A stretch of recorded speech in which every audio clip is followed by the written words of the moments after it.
Good afternoon. My name is James, and today I'll be presenting on the computational fluid dynamic analysis of a shock tube.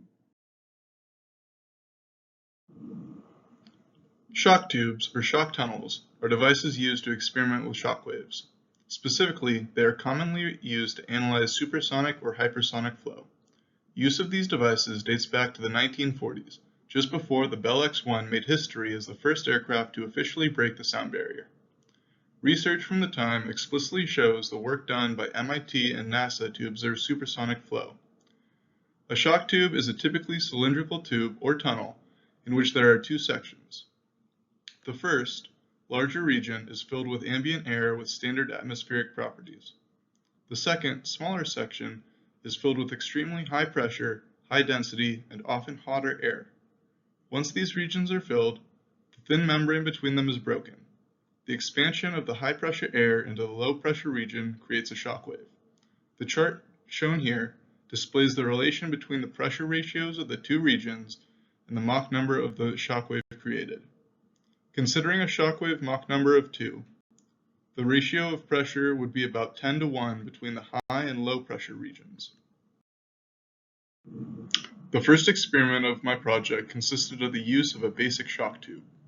This cylindrical testing environment portrayed has the same proportions as the physical shock tunnel used by MIT in the 1960s. The compressible Euler equations physics model was used for this experiment in COMSOL to best analyze higher Mach number flow. It is important to note that this physics model considers inviscid flow and does not consider wall shear effects on the fluid.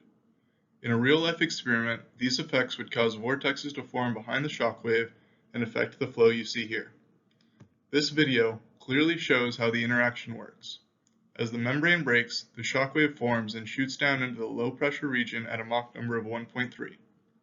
The waves, called rarefaction waves that propagate upwards, are a result of a decrease in density in the high pressure region.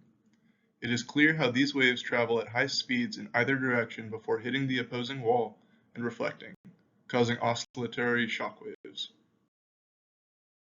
Moving on to the results and validation of this project, the pressure curves can easily be compared against the results of previous experiments performed by universities and professional organizations.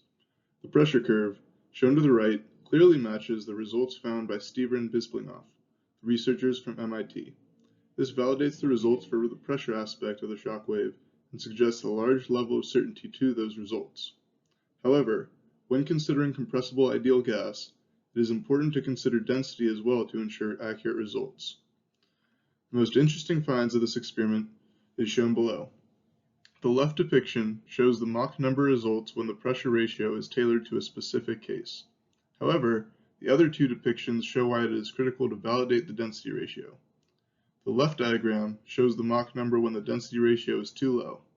It is evident that in such a case, there is a second shock wave, caused by the inability to properly create rarefaction waves into the high pressure region because of a low initial density balance. The right diagram shows what happens when the density ratio is too high. In this case, the shock wave is preceded by what is called pre-shock flow, which is a physical impossibility but forms due to momentum imbalance in COMSOL. Thank you for listening to my presentation on the computational modeling of shock tubes. I hope you found my results interesting, and I would like to open the floor to any questions.